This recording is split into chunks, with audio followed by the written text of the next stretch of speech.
Hey everybody, this is Larry Little. And I'm Melissa Jackson. And welcome to the RelationShifts podcast, Right. formerly known as Crossing the Line. Now, RelationShifts, how about it, Melissa Jackson? That's good, yes. We're going to be talking about relationships and little shifts that make a big difference. That's right. Little shifts that make a big difference. That's kind of catchy. I like it. It is. Good tagline. It is a good tagline as we jump into relationships, any and all things relationships, right? So what are we going to talk about today, you think? We are talking about legacy. Legacy is doing things today with tomorrow in mind, or even thinking about the future and in that aspect. But we're going to look at it in a different angle because we want to throw in love. So we want to look at legacy and love and how those go together and look at different relationships. Well, it is Valentine's month, right? Here we are in February. And so we're going to talk about the legacy of love, huh? That's right. And how different generations affect that legacy. Well, let's talk about that for a minute. Help us a little bit. What do we mean when we say intergenerational love? What is that? Yeah, so we're talking about different generations. There's so much research out there currently and has been on various generations and what's important, what they value and how they live and how they make decisions and how they love. And so we want to bring that into our conversation today and look at different generations and how do you make sure that you are thinking about how they love, how you love them, the relationships that you have, and being mindful of this legacy.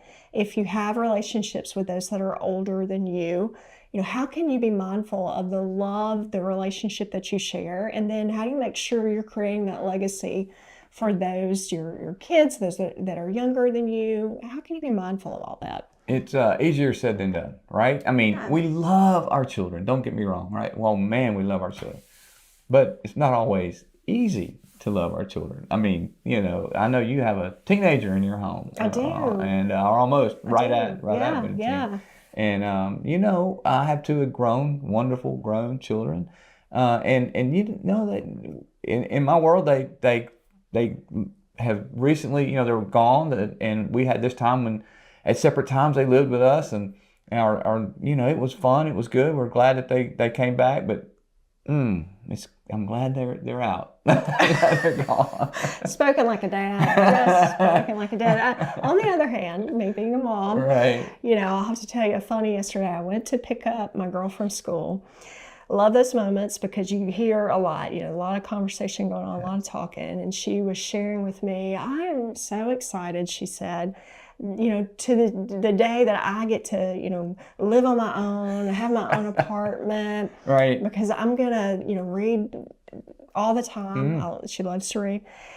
And I can listen to my music and I don't have to hear mom or dad say, hey, can you turn that down? Right. The chipmunks all the time. It just kind of gets you. But she turned and looked at me and I probably had that mom face, kind of just like that little sad moment of what is she saying, And she said so kind and graciously, but you can come and visit me, Mom. You can come and visit me.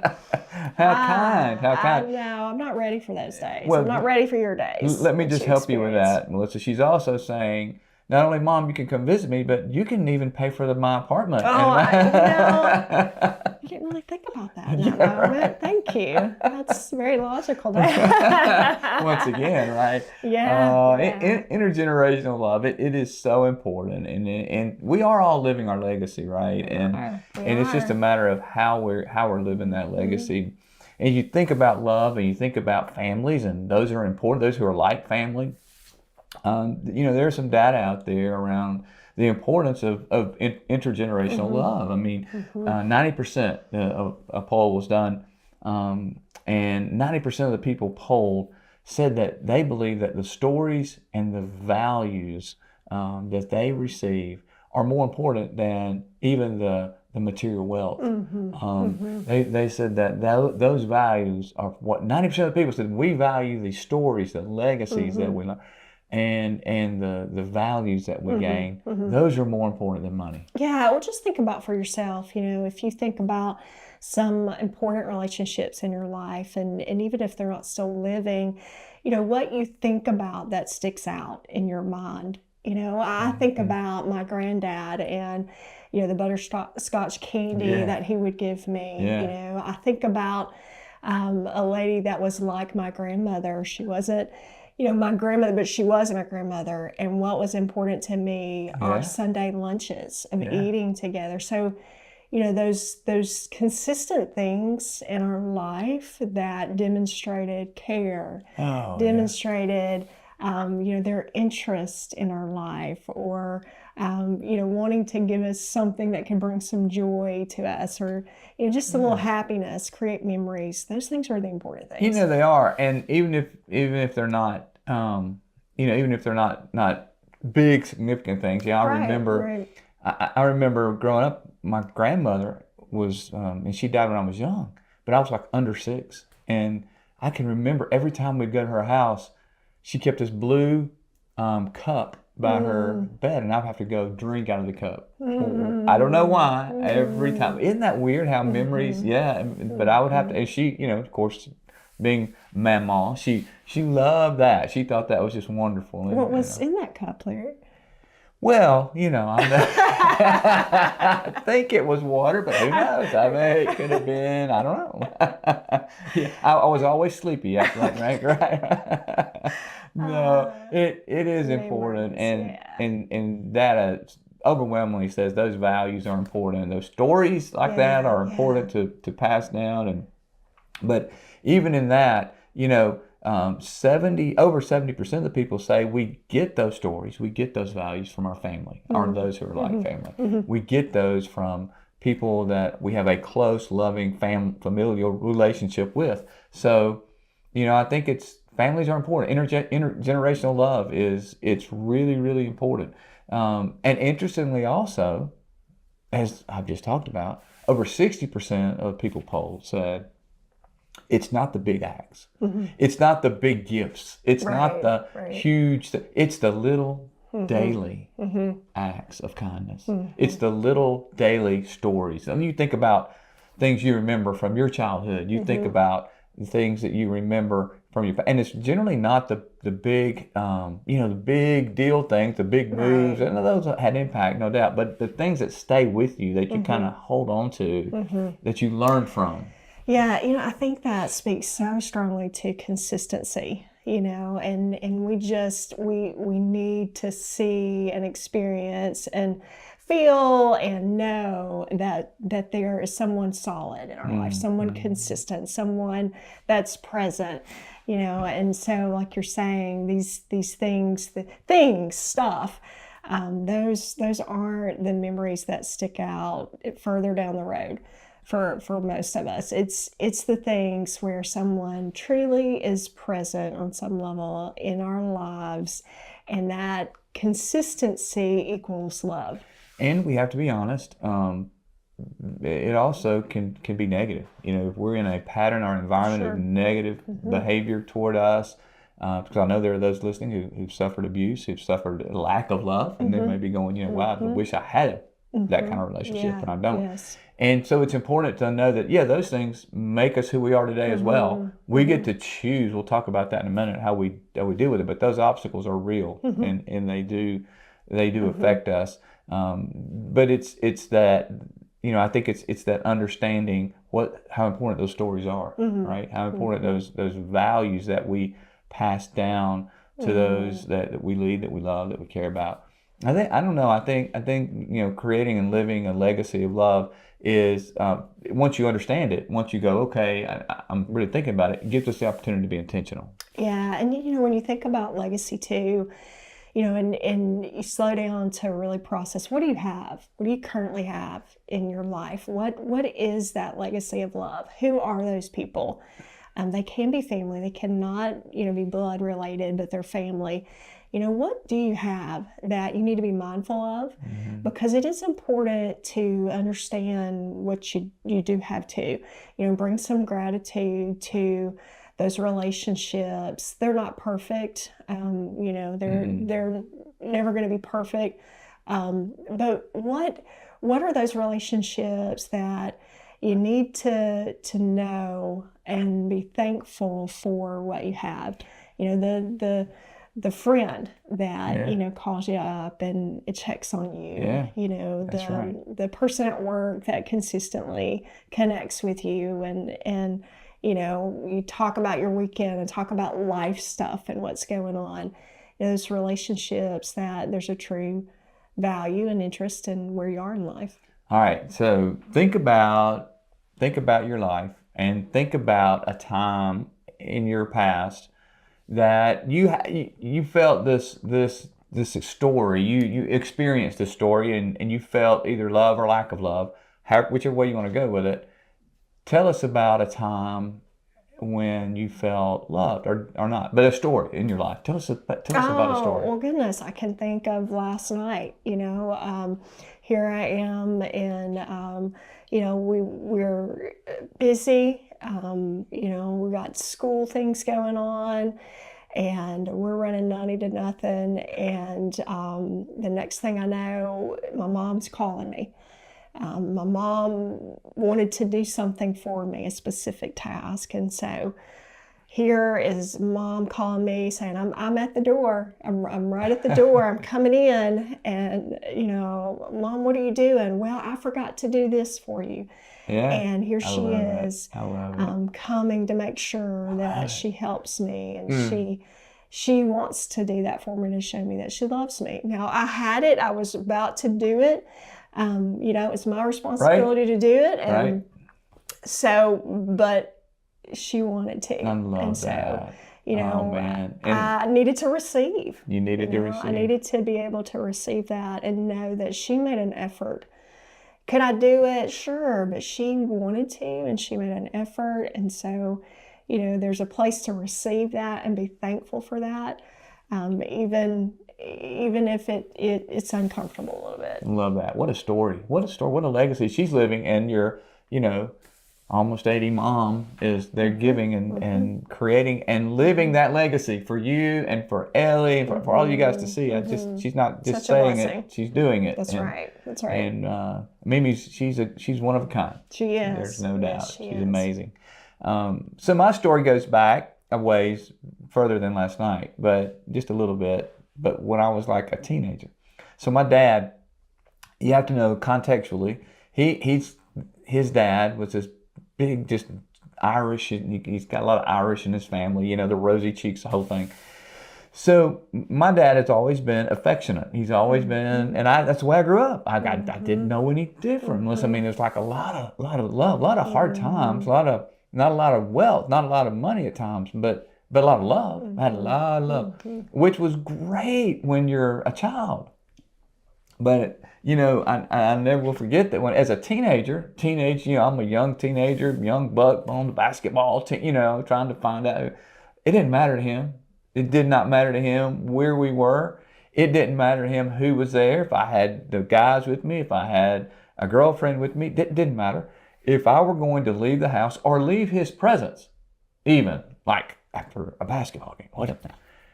Come here, son, let me give you a kiss. And he would kiss me on the cheek. I love it. You just finally, you kind of got used to it. And I tolerated it and accepted it because that's all I knew.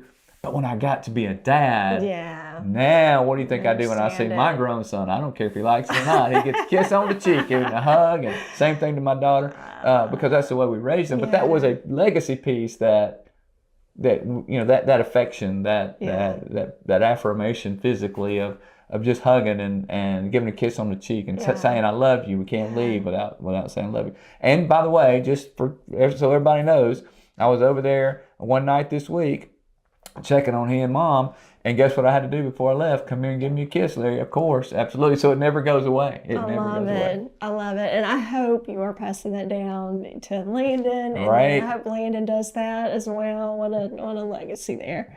Beautiful gift. And that's what I think a legacy of love, living that legacy looks like. That's right. I think. And that's right. So those things are important. We're talking about some things we can do. So maybe you're listening and you find yourself going, okay, I want to just make some little changes. I want to make some shifts, if you will, in my behavior, so that I could be more intentional about living this legacy of love. Maybe you're thinking, man, I've got some people that I need to be more intentional about. I want to give you, let's talk about 3 things that you can do so that you can shift in your relationships, so that you can make that shift. First of all, I want you to be aware that you have a legacy. That they look for that. Look for and be mindful of what you do have, and make sure you're drawing on what you do have. But if you're thinking about, well, how can I replicate, or what can I do to make sure I'm choosing to keep the legacy going, or I'm creating a legacy? Maybe I haven't had one in this area, but I'm going to choose to create a legacy. I'm going to invest in and create something long term. So we want you to be mindful of the small acts that they make a big difference. The small things that you do for those that you love, the small tokens of acts of love that you give, the consistency that you provide, what you're doing, being mindful that it means showing up. That's right. It means being emotionally present.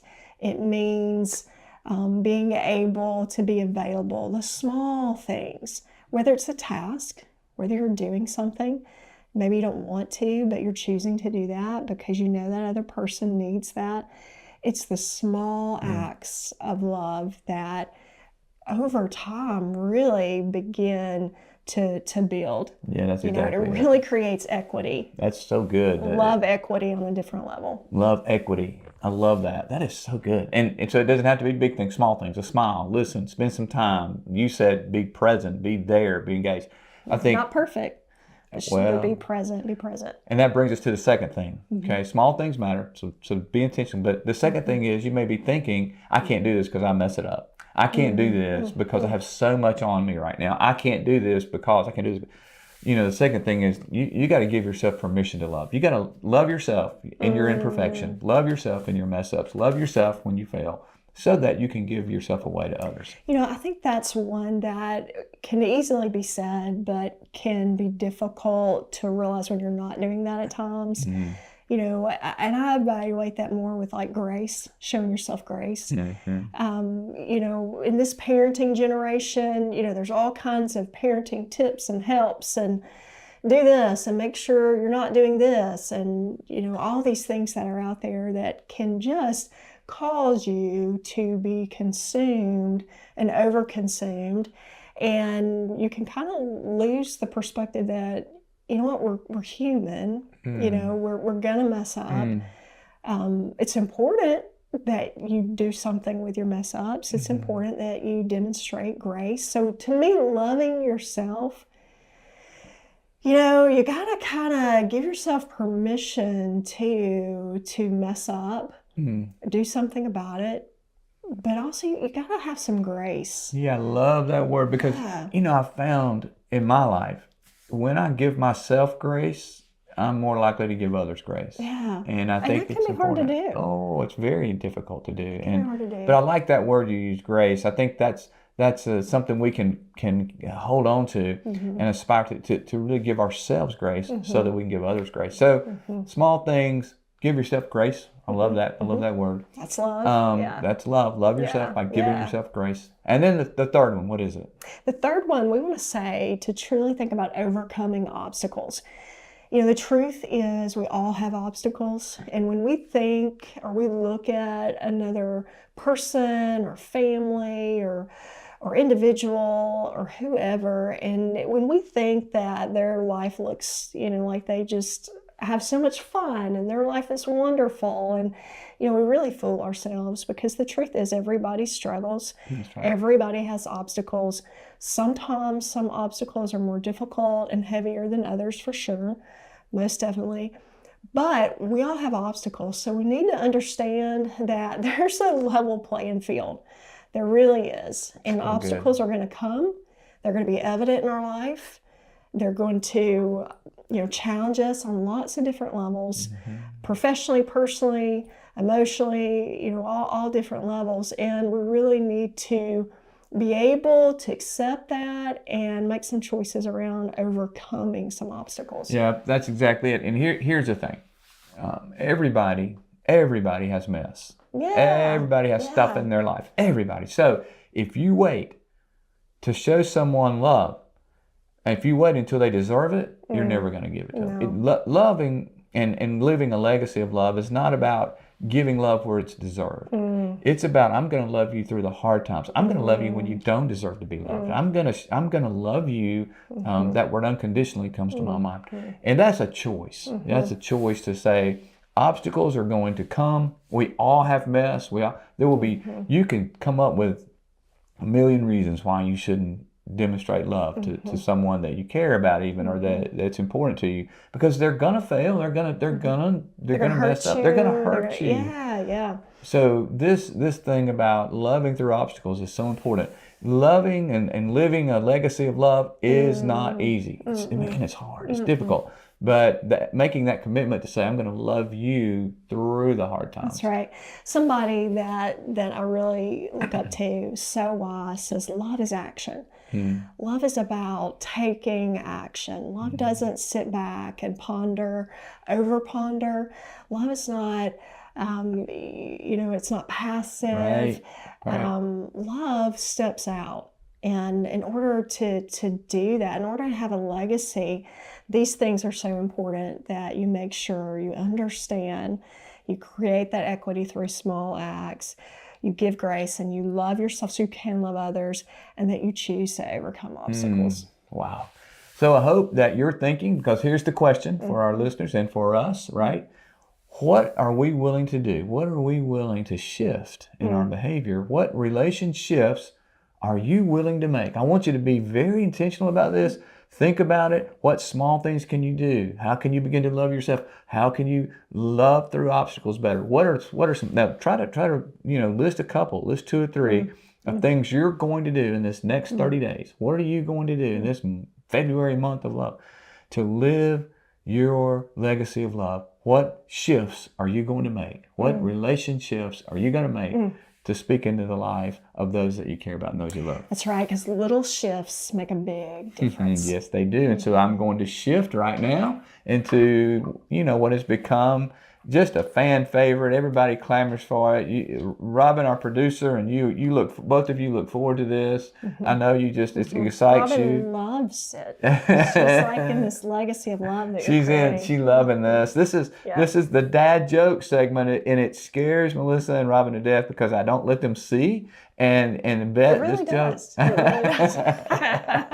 This is a good one. You're gonna like this one, guys. Okay, are you ready? You guys ready? Okay. What do you call a Roman leader putting on clothes? Oh, see, you're nervous. You're nervous. So my mind just goes blank. What do you call a blank. Roman leader putting on clothes? Tell us. Are you ready? Caesar dressing. Yeah. Caesar dressing. That's so good. See, wasn't that good? Hey, thank you for laughing with us. We hope that you had a couple of things here that you heard that can help you to shift in those relationships. Little shifts do make a big difference. It's been a great pod, Melissa. Thank you for your wisdom and sharing with us today. I think we're off to a pretty good start. What do you think? I think so too. We're going to have some more good dad jokes. Stay tuned. Coming your way. Thank you for making a difference in the lives of those you love, live, and lead. We'll see you next time.